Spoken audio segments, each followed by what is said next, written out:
Welcome, ladies and gentlemen. This is Austin here, bringing you guys a PvP match between Socke from Team Alternate, spawning as the blue Protoss at the bottom left of Cloud Kingdom, up against Daisy from Team ESC Icy Box, who is the red Protoss at the top right. Of course, Daisy is a Korean Protoss player playing for the German Team ESC Icy Box.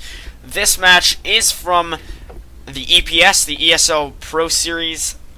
To my knowledge, it is from the German edition of this event, which would be quite logical, as Socke is a German player on a German team, and ESC is a German team, so Daisy would likely be entered in such events local to his team's place of establishment. If that sentence made no sense, please do forgive me. I felt like bringing you guys a PvP series just to change things up a little bit. This match is from about a month and a half ago or something of that sort. It was a recommended replay on Gosu Gamers. I don't know the exact specifics, which round this was from, which stage of the event, or which event even in particular. As I tried to do my research on it on Wikipedia, I had some difficulty. The Socke was often in a lot of EPS events, but I did not find Daisy there. But in this replay's description on Gosu Gamers, it did say it originated from EPS. Both of these players have very similar timings to date.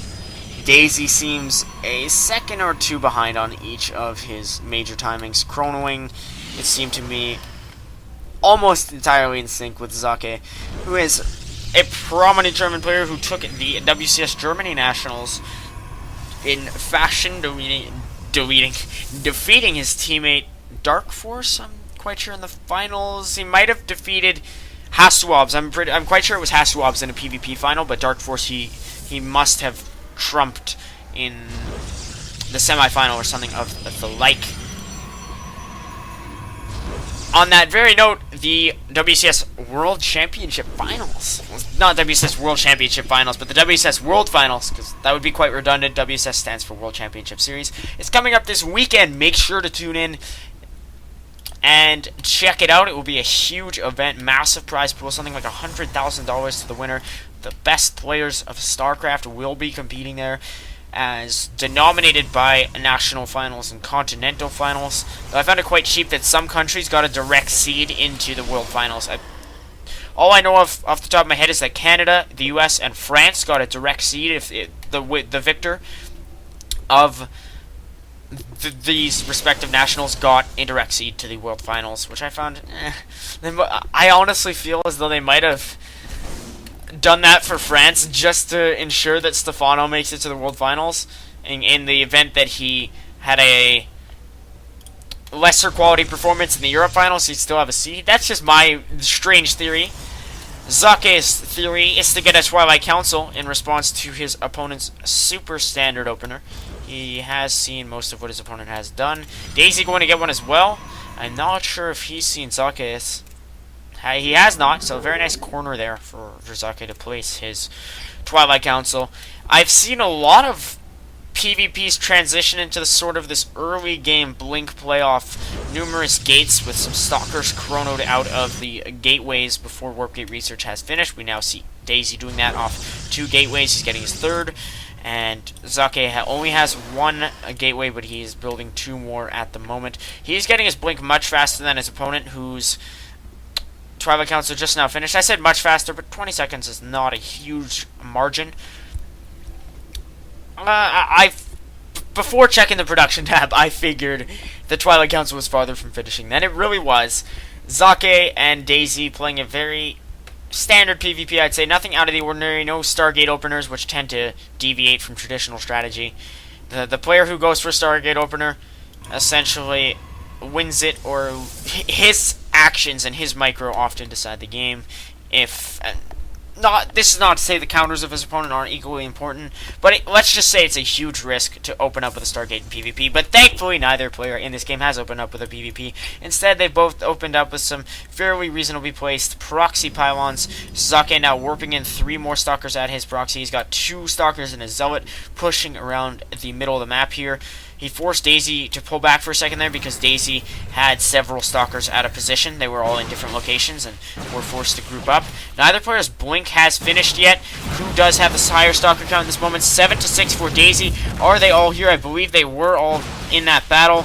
And Socke only has 4 there.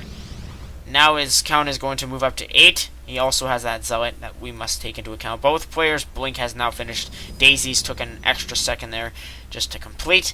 So Socke potentially expecting his opponent to be without this crucial research. Yet he would be quite wrong in making that assumption. There's a stalker now picking off a probe, trying to scout Socke's base. I've always wondered how to say his name. Socke. Or Socke. I've heard a lot of casters say Socke, however, so I've decided to conform. But Socke will now be moving up his opponent's ramp. He just used Blink there to advance himself, not really for a particularly special purpose. He will now kill an Artosis pylon. Daisy was trying to produce another. There will be quite a crazy base trade situation here. Who has the higher stalker count? It is 12-12. We have 1 Zealot from Socke that could honestly be the difference maker in this game. Daisy has no more gateways on the map. Socke has enough money for another Nexus. Does he have a probe somewhere on the map? Yes. So he will be able to build another Nexus if the need be. Plus he'll have 50 additional minerals for a pylon if necessary. That doesn't really matter though, as he would have whatever. As long as he has 400 minerals and 1 probe, he would be fine. He wouldn't need the extra 50 minerals, if you understand what I mean. Now, Socke is leaving several stalkers in his opponent's main. He's trying to hunt for proxy pylons so that he can ensure victory for himself. We're now going to move up here. Did he know about this pylon beforehand? I believe he did. Both players close to being revealed. So Daisy needs to make up his mind. He should have kept several stalkers back to deal with the bulk of Socke's base. It is tied 12 stalkers to 12 stalkers. Like I said before, though, that 1 Zealot could be the difference maker. Daisy is getting a gateway and a dark shrine. I'm not sure if that will matter. He will have enough for a DT, and that could be absolutely huge if he... Oh, that's Socke. That's Socke.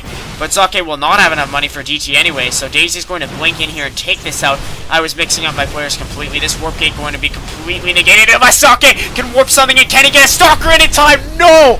This warp gate's so close to finishing. It says 10 on 10. If Socke could have warped in an additional stalker there, he had the money for it. Did he have the population for it? I'm quite sure he did. Then that could have been a huge difference maker. It will all come down to micro now, ladies and gentlemen. How will Daisy manage this? He's blinking quite well. The stalker count's still dead even. The Zealot could, like I said, be the complete difference maker. Daisy's able to kill it off, though. It was quite low on health. Our stalker count is 12-10 for Socke, though. Some of his are low on health, but the same applies to Daisy's forces. I'm not sure who's going to take this one, but if Socke is able to eliminate the rest of Daisy's base, he will take the game. Ladies and gentlemen, our stalker count starting to thin out for Daisy. It looks like Socke might take this one, and with Daisy dropping below 6 stalkers now, it seems as though that will indeed happen. Socke able to take the game. Daisy calls the GG and leaves. Crazy match. PvP sometimes when blink play is researched on both sides can prove to be insane like that. I definitely think if Daisy won it, it would have been insane because of this warp gate so very close to finishing and warping in an additional stalker to completely change the course of the match. Anyways, guys, I hope you enjoyed this cast. I felt very, very good doing it. And I'll be back in a few days to bring you another one. See you then.